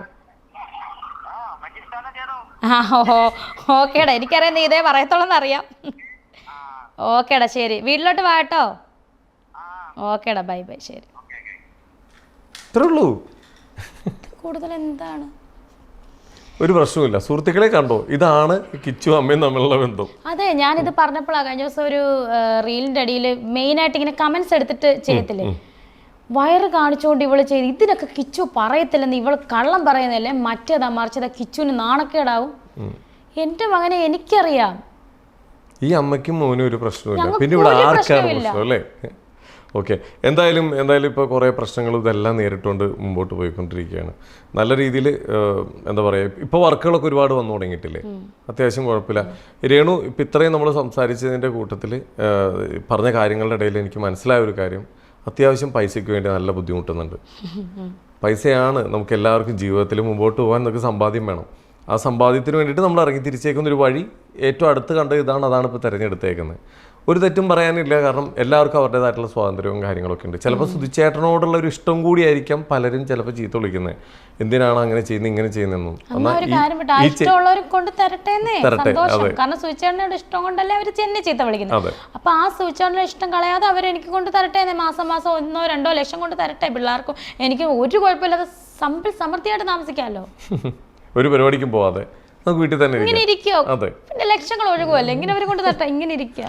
ഓക്കെ, ആരെങ്കിലും ഏറ്റവും അടുത്ത് ഇഷ്ടപ്പെട്ടിരുന്ന ആരെങ്കിലും നമ്മളെ വിട്ട് പോയിട്ടുണ്ടോ ഈ അടുത്ത കാലഘട്ടത്തിൽ? എപ്പോഴെങ്കിലും നമ്മളോട് ദേഷ്യം തോന്നിയിട്ടുണ്ടോ നമ്മൾ ഇങ്ങനെ ഒരു മേഖലയിലേക്ക് പോയതിൻ്റെ പേരിൽ? മനസ്സിലായില്ല. നമ്മൾ ഇങ്ങനെ ഒരു മേഖല തിരഞ്ഞെടുത്തതിൻ്റെ പേരിൽ ഇപ്പോൾ ഒരുപാട് പേര് ഇപ്പോൾ രേണുവിന് ചീത്ത പറയുന്നുണ്ട്, സോഷ്യൽ മീഡിയ കൂടി വഴക്ക് പറയുന്നുണ്ട്. കൂടെ നിന്നായിരുന്ന ആരെങ്കിലും നീ അങ്ങനെ പോകണോ എന്നപ്പോയിക്കോ? എൻ്റെ ഒരു ബെസ്റ്റ് ഫ്രണ്ട് ഉണ്ടായിരുന്നു, അവള് പക്ഷെ ആള് പാവം, പക്ഷെ ആളുടെ കുറച്ച് ഫാമിലി മെമ്പേഴ്സൊക്കെ അവളെന്നോട് കുറേ നാൾ മുന്നെയാണ്, ഞാൻ ഒരു പുള്ളിക്കാരിയുടെ പേര് ഞാൻ പറയുന്നത്, പുള്ളിക്കാരി എടുത്തിട്ട് എന്നെ റോസ്റ്റ് ചെയ്യുന്ന സമയമായി. ഒരു താരം തന്നെയാണ്, ബോക്സിലൊക്കെ മുന്നുണ്ടായിരുന്ന ഒരു പുള്ളിക്കാരിയാണ്, ഞാൻ പേരൊന്നും പറയുന്നില്ല. അവർക്ക് പ്രമോഷൻ എന്തിനാണ് ഞാൻ വാങ്ങിച്ചു കൊടുക്കുന്നത്. അവർ കുറേ നാൾ മുന്നേ എന്നെ പറ്റി ഞാൻ ഇൻ്റർവ്യൂ കൊടുക്കുന്നു, അവൾ റീൽ ചെയ്യുന്നു, നാണം കൊണ്ടുകൂടി എന്നൊക്കെ പറഞ്ഞ് ആ സമയത്ത് എൻ്റെ ബെസ്റ്റ് ഫ്രണ്ട് അവൾ ആ കുട്ടി പാവമാണ് കേട്ടോ, എൻ്റെ എല്ലാ കാര്യത്തിനും ഒപ്പം ഉണ്ടായിരുന്ന കുട്ടിയാണ്. ഞാൻ പേര് പറയുന്നില്ല, അവരുടെ ഫാമിലിയിൽ നിന്ന് കുറേ അകന്ന ബന്ധുക്കളൊക്കെ അവളെ വിളിച്ചിട്ട് രേണു എന്താണ് ഈ ചെയ്യുന്നത്, കുറേ രീതിയിൽ രേണു കാണിക്കുന്നത് തെറ്റല്ലേ എന്നൊക്കെ പറഞ്ഞു. ആ സമയത്ത് അവൾ എന്നോട് വേണ്ടി മക്കളെ ഇങ്ങനെയൊക്കെയാണ് പറയുന്നത്. പക്ഷെ ആ സമയത്ത് അവൾ പറയുന്ന അല്ലെങ്കിൽ അവർ പറയുന്ന കേട്ട് ഞാൻ അതെല്ലാം നിർത്തിയിരുന്നെങ്കിൽ ഞാൻ ഇന്ന് ഇവിടെ ഇരിക്കത്തില്ലായിരുന്നു. കാരണം അവൾ പറയുന്നത് എന്ത് ഞാൻ കേൾക്കുന്നൊരു കൂട്ടുകാരിയാണ് ഞാൻ. അങ്ങനെ കാരണം ഇങ്ങനെ ഒരു മേഖലയിൽ ഞാൻ ഇരിക്കത്തില്ലായിരുന്നു. ഞാൻ അതൊന്നും വക വെക്കാതെ, അവൾക്ക് സ്നേഹം കൊണ്ട് പറഞ്ഞതാണ് അവരൊക്കെ ഇങ്ങനെ പറയുന്നടിയെന്ന്. പക്ഷെ വക വെക്കാതെ ഞാൻ മുന്നോട്ട് വെച്ച കാൽ പിന്നോട്ട് വെക്കില്ല എന്ന് പറഞ്ഞ രീതിയിൽ വന്നുകൊണ്ട് ഞാൻ ഇന്ന് ശ്രീയുടെ മുന്നിൽ ഇങ്ങനെ ഇരിക്കുന്നു. തീർച്ചയായിട്ടും അതുകൊണ്ടാണല്ലോ ഇപ്പം ഇത്രയും മീഡിയ കവറേജും എല്ലാം വരുന്നതും രേണുവിൻ്റെ വളർച്ച തന്നെയാണ് അതിൻ്റെ ഒരു സൈഡിൽ കാരണം. പഠിക്കാൻ എങ്ങനെയായിരുന്നു?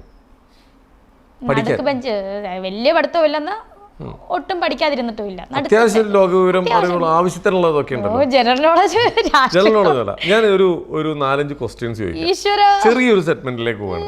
രേണു ജീവിച്ചു വളരുന്ന ഈ കാലഘട്ടത്തിൽ നമ്മൾ അറിഞ്ഞിരിക്കേണ്ട കുറച്ച് കാര്യങ്ങൾ. രാഷ്ട്രീയം ചോദിക്കില്ല, രാഷ്ട്രീയമൊന്നും ചോദിക്കില്ല, വളരെ സിമ്പിൾ ആയിട്ടുള്ള കുറച്ച് കാര്യങ്ങൾ ചോദിക്കട്ടെ. എടാ ചൂരിലും കിടത്ത മോനെ പഠിക്കുമ്പോൾ അടിയൊക്കെ കൊണ്ടുണ്ടോ? കുറെ പിന്നെ ഇങ്ങനെ വെക്കുമായിരുന്നു.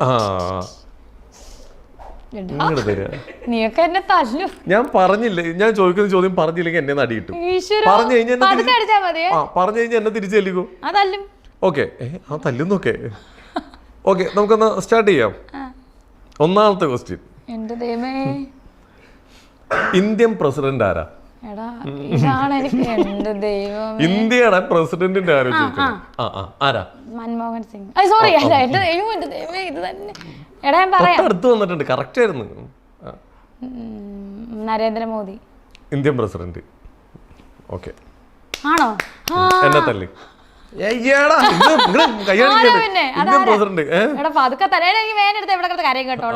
ദ്രൗപദി മുർമു. എനിക്ക് അറിയത്തില്ല. പതുക്കതല്ലോളൂ. ദ്രൗപദി മുർമുനെ അറിയില്ല അല്ലേ? കഴിഞ്ഞ ദിവസം ചോദിച്ചായിരിക്കും. എറണാകുളത്ത് ഏതെങ്കിലും റോഡിന്റെ പേര് പറഞ്ഞേ. Vyttila road. Vyttila road. MG road കേട്ടിട്ടുണ്ടോ? മെയിൻ MC റോഡ് കേട്ടിട്ടുണ്ട്. അന്ന് MC റോഡിന്റെ ഫുൾ ഫോം പറ. മെയിൻ സെൻട്രൽ റോഡ് ആണോ? ഉറപ്പാണോ? മെയിൻ ചിങ്ങമനം വഴി കോട്ടയം ചിങ്ങമനം വഴി MC റോഡ് കേട്ടിട്ടുണ്ട്. Main central road. എന്നാ പോട്ടെ. അതന്നെ നീ എന്നെ ഉത്തരവ് അയ്യോ ഓക്കെ. MG റോഡിന്റെ ഫുൾ ഫോം പറ. പരട്ടേന്ന് പറഞ്ഞാൽ തെറിയല്ല കേട്ടോ. ഞാൻ പരട്ടച്ചെറുക്കാന്നൊക്കെ പറയത്തില്ലേ. അത് MG റോഡിന്റെ ഫുൾ ഫോം പറ. MG റോഡിന്റെ ഫുൾ ഫോം പറ. അതോടെ MG യൂണിവേഴ്സിറ്റിയുടെ ഫുൾ ഫോം പറ. MG യൂണിവേഴ്സിറ്റിയുടെ മഹാത്മാഗാന്ധി. ഓ എന്റെ അമ്മ ഇതിന് അടിയിട്ടല്ലേ, ക്ലൂ കൊടുക്കണ്ടായിരുന്നു. ഓക്കെ. കേരള ചലച്ചിത്ര അക്കാദമി ചെയർമാൻ ആരാണ്? സിനിമാ ഫീൽഡാണ്, സിനിമാ മേഖലയാണ്, സിനിമാ മേഖലയെ കൈ കടത്തിയതല്ലേ ഉള്ളു സിനിമാ മേഖല. എന്നാൽ അറിഞ്ഞിരിക്കണം. അയ്യോ ഇതറിയില്ലേ? ഓരോ കുഞ്ഞിനും ഓരോ കൊച്ചിനും ഒരു കുട്ടിക്കും അറിയാവുന്ന കാര്യം. നമ്മുടെ മെയിൻ നടന്മാരെ തന്നെ എടുത്ത് നോക്കൂ, ആലോചിച്ച് പറ. ലാലേട്ടൻ. കേരള ചലച്ചിത്ര അക്കാദമി ചെയർമാൻ ലാലേട്ടൻ. കൈ ഇങ്ങോട്ട് നീട്ടും ശരിയാക്കി തരാം. പ്രേംകുമാർ. പ്രേംകുമാറിനെ അറിയില്ലേ? കൈ തമാശ ഇല്ലല്ലേ, ഞാൻ പതുക്കെ തല്ലുള്ളൂ. ഇത് സോഷ്യൽ മീഡിയയിൽ തെറി വിളിക്കുന്നവർക്ക് ഞാൻ സമർപ്പിക്കുന്നു.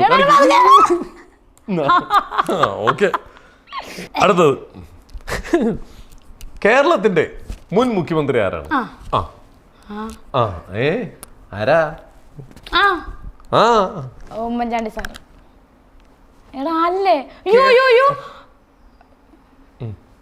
ഉമ്മൻചാണ്ടി സാർ കേരളത്തിന്റെ മുൻ മുഖ്യമന്ത്രി ആരാണെന്ന് ചോദിച്ചപ്പോ കൈനിട്ട് ഉമ്മൻചാണ്ടി സാറല്ലേ? ഉറപ്പാണോ?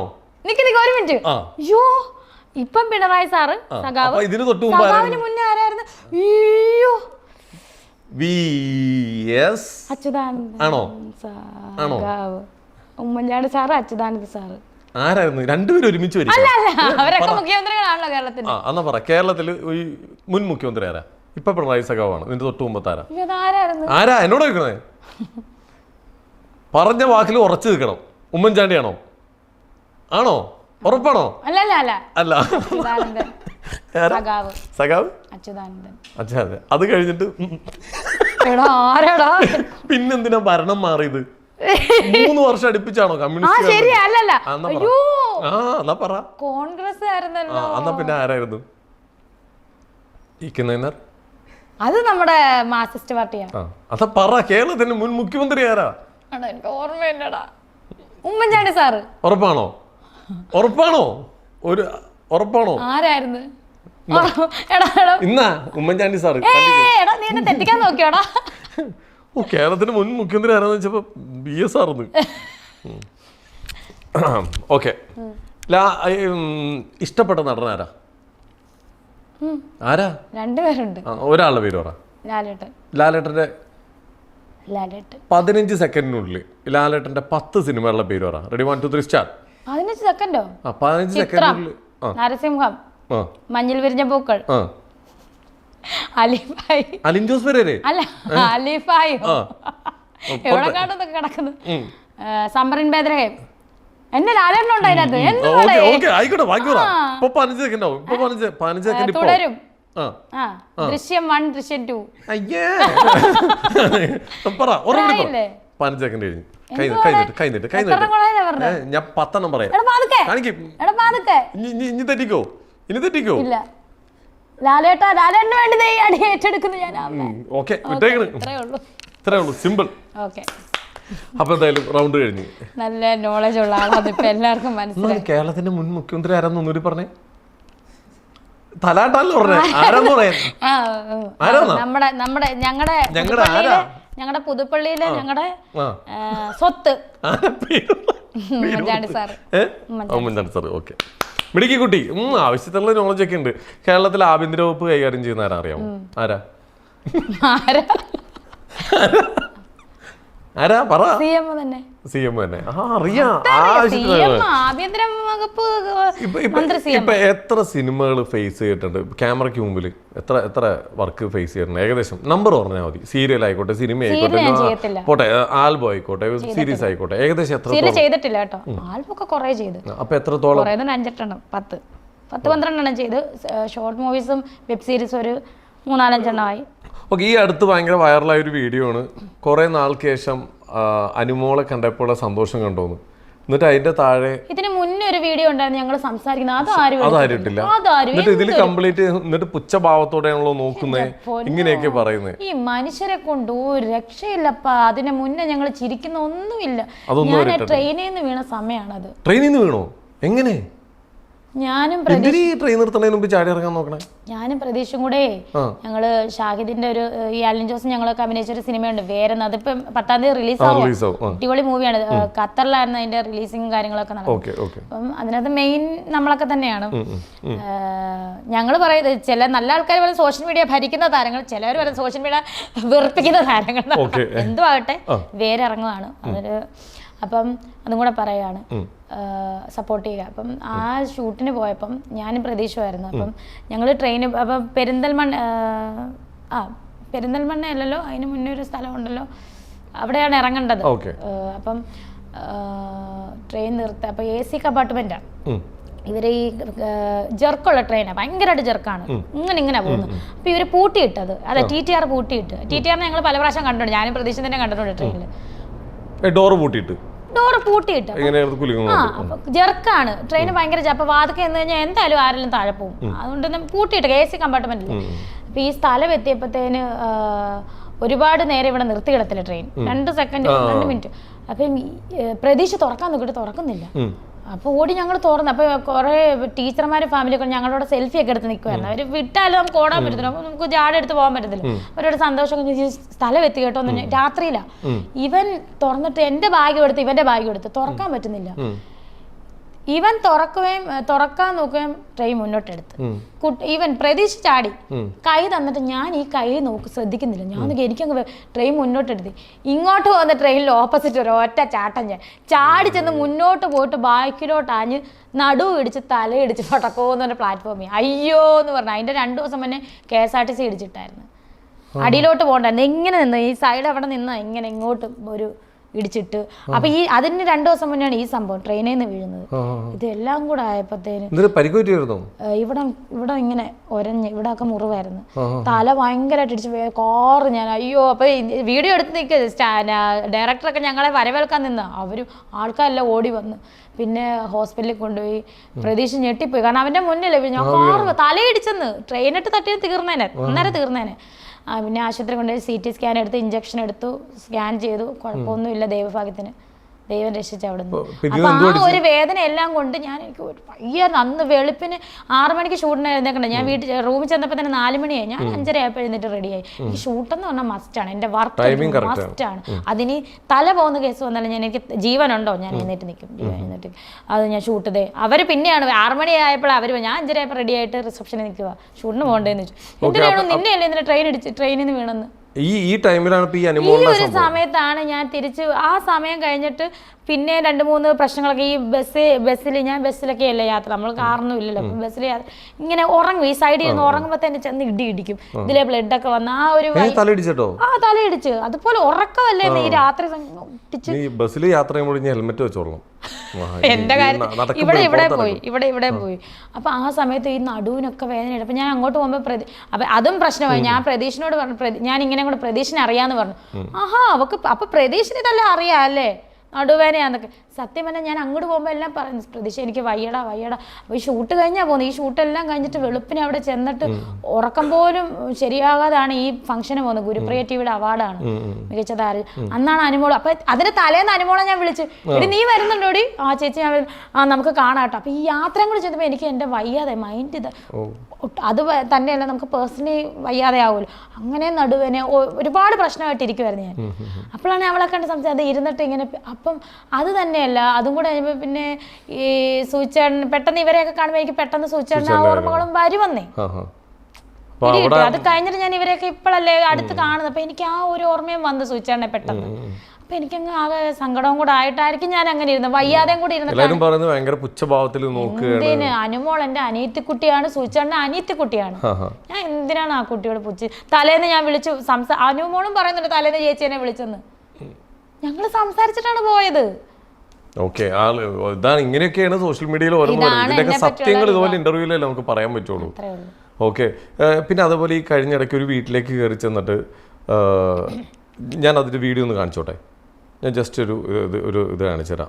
അതും ആളുകൾക്ക് എന്താണ് സംഭവം എന്ന് അറിയില്ല. അത് ഭയങ്കര അത്യാവശ്യം ഇതായല്ലേ. വൈറലാവുന്നുണ്ട്. അതെ, അതിനും വേണം ഒരു ഭാഗ്യം. അതെ, ഒരുപാട് പേര് തലകുത്തി നിന്ന് നോക്കിയിട്ടും വിഷു ഷൂട്ടൊക്കെ ഞാൻ കൊണ്ടുപോയെന്ന് പറഞ്ഞ പോലെ വയറും കാണിച്ച് എല്ലാം കാണിച്ചിട്ട് പോലെ രേണുസുതി കൊണ്ടുപോയി.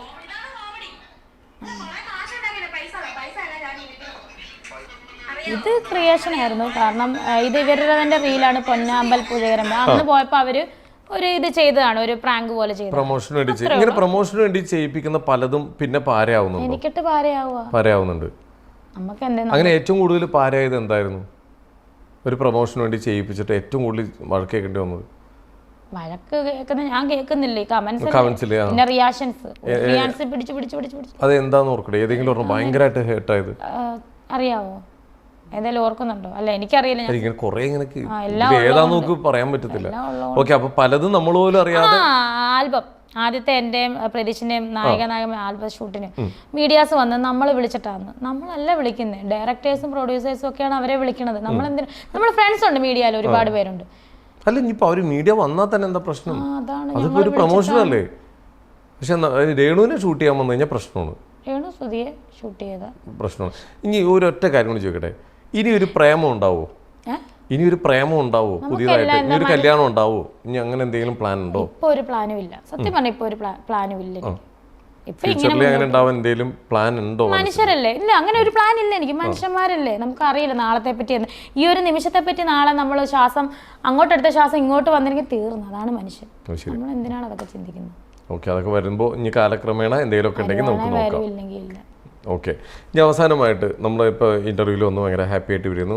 പല പല കഴിവുകൾ ഇപ്പോൾ നമ്മൾ സോഷ്യൽ മീഡിയയിൽ കൂടെ കാണുന്നുണ്ട്. അഭിനയമാണെങ്കിൽ എന്തെല്ലാം പാട്ട് പഠിച്ചിട്ടുണ്ട്. ഒരു നല്ലൊരു പാട്ട് പാടാം. പാട്ട് പഠിച്ചിട്ടില്ല എന്നാലും ഏതെങ്കിലും ഒരു പാട്ട്, ഒരു ഭയങ്കര ഫേവറേറ്റ് ആയിട്ടുള്ള ഒരു സോങ്. സുധിച്ചേട്ടൻ എപ്പോഴും ഏത് രീതിയിലും പാടുന്ന ഒരു പാട്ടുണ്ട്. പാടിയിട്ടുണ്ട് 2-3 വട്ടം, 2 ഇപ്പൊ അത് ചുമ്മാ പാടാം. സുധിച്ചേട്ടൻ അത്ര ഒന്നും വരത്തില്ല. കാണാനഴകുള്ള മാണിക്കുയിലേ, കാടാറു മാസം കഴിഞ്ഞില്ലേ, അങ്കണത്തൈമണി മാവിൻ്റെ കൊമ്പില്, പെൺകുയിലാളൊത്തു വന്നാട്ടെ, നിന്റെ പെൺകുയിലാളൊത്തു വന്നാട്ടെ, വന്നാട്ടെ വന്നാട്ടെ വന്നാട്ടെ വന്നാട്ടെ വന്നാട്ടെ വന്നാട്ടെ. നന്നായി പാടുന്നുണ്ടല്ലോ. ഇങ്ങനെ പാട്ട് പാടാറുണ്ടോ? എവിടെയെങ്കിലും വേദിയിൽ പാടിയിട്ടുണ്ടോ? ഒരു സിനിമയുടെ പ്രൊമോഷന്റെ ഭാഗമായിട്ട് ഞാൻ പാടിയിട്ടുണ്ട്. അത് ഇറങ്ങിയിട്ടില്ല. ആലപ്പുഴയെ പറ്റിയാണ് ആ പാട്ട്. ഡ്യുവറ്റ് സോങ് പാടിയിട്ടുണ്ട്. അഭയകുമാർ ആലപ്പി എന്ന് പറഞ്ഞ സിംഗറുമായിട്ട് പാടിയിട്ടുണ്ട്. ഓക്കെ, നമുക്ക് ലാസ്റ്റ് ഇന്റർവ്യൂ വൈൻഡ് അപ്പ് ചെയ്യാൻ പോവാണ്. ഒറ്റ കോളും കൂടി നമുക്ക് ചെയ്യാം. ഇനി ആരെയാപ്പാ? ഒരു മിനിറ്റ്, ഞാൻ പറയുന്ന ഒരാളെ അനുകരിച്ച് കാണിക്കാമോ? അലൻ ജോസ് പെരേരനെ ഒന്ന് അനുകരിച്ച് ഒന്ന് അനുകരിച്ചേ. നിങ്ങൾ തമ്മിൽ നല്ലൊരു സുഹൃബന്ധത്തിന് അറിയാം. എങ്ങനെയാ അലൻ ജോസ് പെരേരനെ ഒന്ന് അനുകരിച്ചേ? അലൻ എപ്പോഴും ഒരു ആറ്റിറ്റ്യൂഡിലാണ് നടക്കുവാണ്. ഇങ്ങനെ ഒരു ആറ്റിറ്റ്യൂഡിൽ അലൻ നിൽക്കത്തുള്ളൂ. അപ്പം എന്നെ ചേച്ചി, എന്ത് ചേച്ചി, അങ്ങനെയൊക്കെയാണ് പറയണത്. ചേച്ചി എങ്ങനെ പോകുന്നു, ഇങ്ങനെ പോകുന്നു, അങ്ങനെയൊക്കെ. ആ ചേട്ടനെ ഞാൻ കഴിഞ്ഞ ദിവസമാണ് കാണുന്നത്. ആ സംസാര ശൈലി ഒന്ന് അനുകരിച്ച്. അങ്ങനെ കണ്ട ഒരു സംഭവം തോന്നുന്നില്ല പുള്ളി, ആ ഒരു ഇതാന്ന് തോന്നുന്നു. ഓക്കെ, അപ്പോൾ എന്തായാലും രേണു ഒരുപാട് സന്തോഷം. നമുക്കിപ്പോൾ എന്തായാലും ഇൻ്റർവ്യൂവിൽ ഇങ്ങനെ വന്നതിൽ ഒരുപാട് സോഷ്യൽ മീഡിയയിൽ ഭയങ്കരമായിട്ട് കുറേ വിമർശനങ്ങളൊക്കെ നേരിട്ടുകൊണ്ടിരിക്കുന്നുണ്ട്. ഓരോരുത്തരുടെ ഇഷ്ടമാണ് നമ്മൾ എങ്ങനെ ജീവിക്കണം, എങ്ങനെ മുമ്പോട്ട് പോകണമെന്ന്. നിയമവിരുദ്ധമായിട്ട് ചെയ്താൽ തെറ്റാണ്. നിയമവിരുദ്ധമായിട്ടൊന്നും ചെയ്യുന്നില്ല തന്നെയാണ്. നമ്മളൊരു കാര്യം ഇവിടെ വിട്ടുപോയിട്ടുണ്ട്. ഇവിടെ യൂട്യൂബിൽ ഈ അടുത്ത് ട്രെൻഡിങ് ആയിട്ട് നിൽക്കുന്ന ഒരു കാര്യമുണ്ട്. ബിഗ് ബോസ് ബിഗ് ബോസിന്റെ പ്രൊഡിക്ഷൻ ലിസ്റ്റിൽ രേണുവിന്റെ പേര് ഇങ്ങനെ മുഴയും കേൾക്കുന്നുണ്ട്. ഞാനും കണ്ടു. എന്താണ് ബിഗ് ബോസ് അപ്ഡേഷൻ? എനിക്കറിയില്ല, എന്നെ വിളിച്ചിട്ടില്ല. വിളിച്ചാൽ പോകാൻ താല്പര്യമുണ്ടോ? വിളിച്ചാൽ താല്പര്യമുണ്ട്. കാരണം ഓരോ മനുഷ്യർക്കും താല്പര്യം ഉണ്ടായിരിക്കുമല്ലോ. എല്ലാവർക്കും മിക്കവർക്കും എന്താ പറയാ, ബിഗ് ബോസ് എന്ന് പറഞ്ഞ വലിയൊരു പ്ലാറ്റ്ഫോമാണ്, താല്പര്യം കാണും. അതുപോലെ ഒരു താല്പര്യം ഇതേപോലത്തെ പ്ലാറ്റ്ഫോമിൽ പോകാനാണ് സോഷ്യൽ മീഡിയയിൽ പലരും കിടന്നിട്ട് പല അഭ്യാസം എനിക്കറിയില്ല കാണിക്കുന്നുണ്ട്. അപ്പൊ അതിൽ പോകാൻ ഭയങ്കര ആഗ്രഹമുണ്ട്. അങ്ങനെ ആഗ്രഹമൊന്നല്ല, എന്നെ വിളിച്ചാൽ ഞാൻ പോകും. അല്ലാതെ ഞാൻ അത് സ്ഥിരം കാണുന്ന ഒരു പ്രേക്ഷകയൊന്നും അല്ല. അതിന് വേണ്ടിയിട്ട് എന്തെങ്കിലും പ്രിപ്പയർ ഇല്ല, ഒന്നുമില്ല. ഇല്ല, അവിടെ ചെന്ന് കഴിഞ്ഞാൽ എന്താണ് അവിടെ ഒന്നും അറിയില്ല. നമ്മളെ വിളിച്ചിട്ടില്ല, വിളിച്ചാൽ നമ്മൾ പോകും, അത്രേ ഉള്ളൂ. ചെന്ന് കഴിഞ്ഞ ഫ്ലാറ്റും കൊണ്ടാണോ തിരിച്ചു വരിക? അറിയില്ലല്ലോ അതിനെപ്പറ്റി ഒന്നും, നമുക്ക് ഇതിനെപ്പറ്റി ഒന്നും അറിയില്ല. മത്സരങ്ങളിൽ ആരെങ്കിലും ചവിട്ടി താത്താനൊക്കെ നോക്കി കഴിഞ്ഞാൽ പേടിച്ചു പോകും? എനിക്ക് അങ്ങനെ പേടിയൊന്നും ഉള്ള ആളൊന്നും അല്ല ഞാൻ. നമ്മുടെ സത്യം എന്താണ്, നമ്മൾ ആരാണോ, ഇപ്പം ഏത് പ്ലാറ്റ്ഫോം ആണെങ്കിലും നമ്മൾ ആരാണോ നമ്മൾ അത് തന്നെയാണ്. സത്യസന്ധമായി വളരെ സ്ട്രൈറ്റ് ആയിട്ട് നമ്മൾ നിൽക്കും. സ്ട്രൈറ്റ് ഫോർവേഡ് ആണ്. നേരെ ഒന്നിനും വേണ്ടി നമ്മൾ ഒന്നും മാറ്റി പറയില്ല. ഒന്നുമില്ല. ഓക്കെ, നമ്മൾ രേണുവായിട്ട് തന്നെ നിൽക്കും ബിഗ് ബോസിൽ ചെന്ന് കഴിഞ്ഞാൽ. അല്ല, ബിഗ് ബോസ് എന്നെ വിളിച്ചില്ല. ചെന്ന് കഴിഞ്ഞാൽ ഓക്കെ. അതിപ്പോ ബിഗ് ബോസ് എന്നല്ല, ഏത് പ്ലാറ്റ്ഫോം എന്നാണ് ഞാൻ പറഞ്ഞത്. ഇപ്പൊ ഇതൊരു പ്ലാറ്റ്ഫോം ആണല്ലോ, ഇന്റർവ്യൂ ഒരു പ്ലാറ്റ്ഫോം ആണ്. ഞാൻ ആരാണോ അതാണ് ഞാൻ. ഓക്കെ, അപ്പോൾ എന്തായാലും ബിഗ് ബോസിലേക്ക് വിളിക്കട്ടെ. അങ്ങനത്തെ പ്ലാറ്റ്ഫോമിൽ നിന്നൊക്കെ കോളുകൾ വരട്ടെ, ഒരുപാട് ഉയരങ്ങളിലേക്ക് എത്തട്ടെ. ഇപ്പോൾ ഒരുപാട് സിനിമകളും കാര്യങ്ങളൊക്കെ ചെയ്യുന്നുണ്ട്. ഇനിയും ഒരുപാട് മൂവീസൊക്കെ ചെയ്ത് മലയാള സിനിമയുടെ താരനിരയിൽ ഇടം പിടിക്കട്ടെ. വലിയൊരു നടിയാവട്ടെ, ആഗ്രഹങ്ങളെല്ലാം നടക്കട്ടെ. എന്തായാലും വളർന്നു വന്ന കുട്ടികൾക്കും എല്ലാവർക്കും ഞങ്ങളുടെ എല്ലാവിധ ആശംസകളും നേരെയാണ്. രേണുവിനും ഒരുപാട് നല്ല വർക്കുകളൊക്കെ ഇനിയും ചെയ്യുക. Thank you.